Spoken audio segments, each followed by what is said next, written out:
So this question is again related to one of the core practicals. And it says crystals of copper sulfate are prepared by reacting copper oxide with dilute sulfuric acid. So remember, when you've got a base and an acid, this is a neutralization reaction, and you make the metal salt and water. This copper sulfate is the metal salt, so the other product that we're getting is water. This is during the experiment, the black powder is added. When the mixture is stirred, the black powder disappears and the mixture turns pale blue. The student then adds more copper oxide until the maximum amount of copper sulfate is formed without wasting. Explain how the student knows. Right, so let me do a quick sketch for you. So there's my beaker, and inside the beaker we have got the sulfuric acid. And what will happen is the copper oxide reacts with the sulfuric acid, and when it reacts it's going to disappear. But when it's in excess, we will get some of the powder remaining in the beaker unreacted because there's no more sulfuric acid to react. So explain how she knows when to stop adding it. What will happen here is when some copper oxide remains visible after stirring. So you stir it to help it to react, and then you get some copper oxide remaining after that. Explain the bit. So that means that there is excess copper oxide. And why is there excess copper oxide? Because all the acid has been neutralized. We have caused all the acid to react. So 3 marks, 3 statements. Okay, next one. The reaction produces aqueous solution of copper sulfate. What is the best way to get crystals out of this? So the best way to do this is you have to heat it and evaporate it, but the best way to heat it is to use a water bath, because that way your salt crystals don't get too hot and don't jump out. Okay, then it says some water is removed from the solution. Describe how the arrangement of particles changes as the crystals are formed from the solution. Wow, okay, so when it's in solution, the particles are going to be free moving, able to move about, and they're going to be arranged randomly. Okay, so we can say that in solution, the particles are moving freely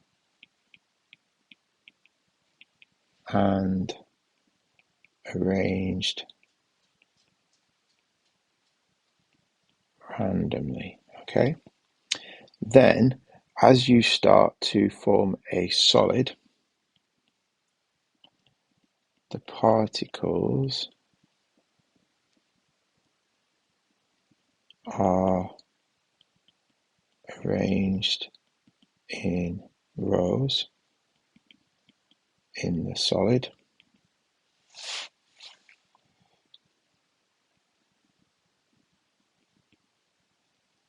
They can only vibrate around fixed positions. So we've got the idea of not moving freely, but only vibrate around fixed positions. Okay, so there's probably 4 things in there. You only going to get 3 marks. So as long as you've got all those covered, you'll get the marks. So here we've got them arranged in rows and only vibrate around fixed positions. Okay, so in copper oxide and copper sulfate, explain terms of electrons. where it's been oxidized or reduced. Right, so to do this, we need to split copper oxide into its ions. So oxide ions are O2 minus, and that means that copper ions are Cu2 plus because these two come together and they cannot have an overall charge. If oxide ions are 2 minus, then copper ions must be 2 plus. And you should know that oxide ions are 2 minus because they're in group 6 on the periodic table, and anything in group 6 on the periodic table forms a 2 minus ion. Let's do the same for copper sulfate. So you've got copper and sulfate, so let's split that. Right, sulfate ions are 2 minus. Again, that means that copper ions are 2 plus. And what you notice here is the copper ions have the same charge. So because they have the same charge, it's neither has been oxidized or reduced. Okay, so the reason we get 2 marks, this is saying that in both compounds, the copper ions have a +2 charge.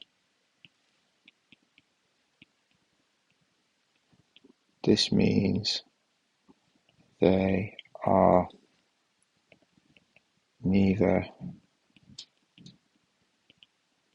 oxidized or reduced. Okay, so 1 mark for each statement. Okay, we've got calculation, so grab your calculators. It says, in an experiment, a copper sulfate solution with a concentration of this, calculate the mass of this. So the mass, when it wants us to work out the mass is the amount of copper sulfate. Okay, so to do this one, we're going to use one of my favorite equations. It's the amount, concentration, volume. The way I get students to remember this one, this is a chicken vindaloo. So amount, concentration, volume of chicken vindaloo. And we're trying to calculate the mass, which we've already said is the amount. So the amount is going to be concentration times volume. Let me show you how we got to that. So we want to find the amount. So the amount is concentration times volume. So all I'm going to do here is take the concentration, which is 39.875, and times it by the volume, which is 0.3. Okay, and when we do that, so 0.3 times 39.875, it's giving me an answer here of 11 point. I'm just going to they've got 3 decimal places, so let's do the same. 9, 6, 3, and that's going to be grams. Okay, and it's only worth 1 mark, so you get a mark for doing that.